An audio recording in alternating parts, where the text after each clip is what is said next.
সূর্যমুখী চাষ করে সার ও জলের অভাবে কৃষকের চোখে জল, হাজার হাজার টাকার ক্ষতির আশঙ্কা। পিরোজপুর জেলার মঠবাড়িয়া উপজেলায় ৫১০ হেক্টর জমিতে চলতি বছরে সূর্যমুখী ফুলের চাষ করেছেন স্থানীয় কৃষকরা। পানি, সার ও কীটনাশক সময় মতো না পাওয়াতে সূর্যমুখী ফুলের ফলন মন্দা লক্ষ্য করা যায়। কৃষক আরো অভিযোগ করেন, নিম্নমানের বীজ হওয়াতে ক্ষতির সম্ভাবনা আরো বেশি হতে পারে। তেলের ঘাটতি পূরণেই সূর্যমুখী ফুলের চাষাবাদ শুরু হয় বলেশ্বর তীরবর্তী অঞ্চলটিতে। অথচ কৃষকরা অভিযোগ করেন, স্থানীয় কৃষি অধিদপ্তর থেকে কোনো প্রকার সহযোগিতা তারা পাচ্ছেন না। নিজ অর্থায়নে বীজ ক্রয়, চাষাবাদ, সার, কীটনাশক ক্রয় করে চাষাবাদ করতে হচ্ছে।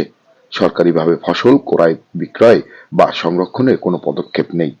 ফলন খুবই একটা অসুবিধা, কারণ রোদ, বৃষ্টি নাই। সার ঔষধ তো দেয় না, দিতে পারি না। সার ঔষধের যে দাম, আর দেওয়ার মতো কোনো সম্ভব না। কারণ কৃষি অফিসার তারাও তো একটু খেয়াল নেয় না যে কৃষক আছে না মরছে।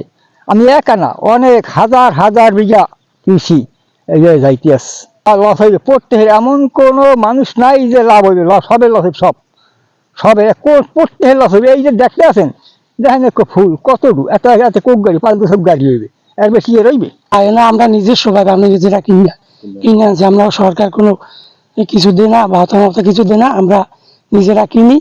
এই দেয় না ফসল এই অবস্থা, কি গাছের অবস্থা এই দুর্বল, আমরা দুটো সার পাই না, আমরা একটা ঔষধ পাই না। এবছর তো ফসল বেশি ভালো না, পাই নাই, বিভিন্ন পদের শুকিয়ে যায়, বৃষ্টি নাই। এই অবস্থায় পানি নেই, আমরা কোনো সাহায্য পাই না, কিছু না।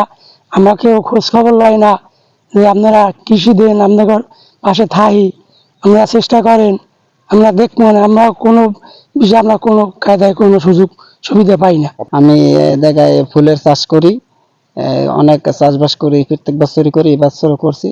কিন্তু এবছর আবহাওয়ার কারণে এবছর ফুলের হয় নাই, ফুল হয়েছে অল্প। তাই এখন এর কোনো অফিসারটা তো আসেই না, আর কোনো সাহায্য নাই। আমরা এলাকায় কোনো সাহায্য পাইও না, আর আমরা নিজেরাই যে কাজে শক্তিতে কুলে এইভাবে আমরা কাজবাজ করিয়া চলি ফিরি।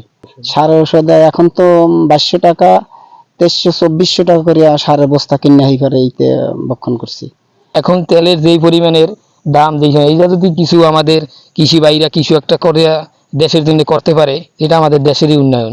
জি না, আমাদের তারা কোনো খোঁজ খবর নেয় না। তারা, আমি দেখি না কোনো সময় তারা আমাদের পাশে একটু আসুক, আইসে কোনো সময়, এরকম কোনো সময় তারা আসে না কোনো দিনও। তাই তাদের কাছে এনে আহ্বান জানাইতেছি, তারা যেন আমাদের পাশে একটু আসে, আইসে যেন কৃষি ভাইদের কাছে একটু দাঁড়ায়। অপরদিকে উপজেলা অতিরিক্ত কৃষি কর্মকর্তা মোহাম্মদ মাহফুজুর রহমান সকল অভিযোগ অস্বীকার করেন।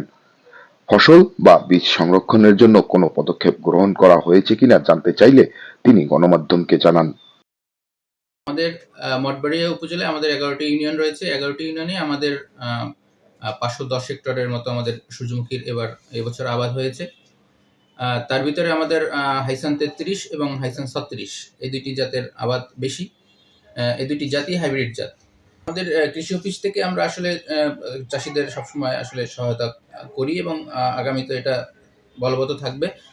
আমরা হচ্ছে চাষিদের সবসময়, আমাদের প্রণোদনা আছে, আমাদের প্রদর্শনী আছে। এছাড়া আমরা উদ্বুদ্ধকরণের মাধ্যমেও তাদেরকে চাষের জন্য আমরা সবসময় ট্রেনিং দিয়ে সহায়তা করি। এছাড়া বিভিন্ন মাঠ দিবসে তাদের আমরা প্রদর্শনীর দেই এবং তাদেরকে আমরা পরামর্শ দিয়ে থাকি যে সূর্যমুখী চাষের ব্যাপারে। এছাড়াও আমরা বিষয়তা হিসেবে আমাদের মঠবাড়িয়া উপজেলায় যে মাঝের চর আছে বেতমল ইউনিয়নে, ওইখানে আমরা এডিপির অর্থায়নে আমরা ওইখানে সূর্যমুখীর বীজ এবং সার সহায়তা দিয়েছি কৃষকদের মাঝে। এবং এ থেকে দেখা যায় যে আমাদের সামনে সূর্যমুখীর ফলনও খুব ভালো হবে এবং আশা করা যায় যে কৃষির উন্নয়ন হবে এবং আমাদের দেশের উন্নয়ন হবে।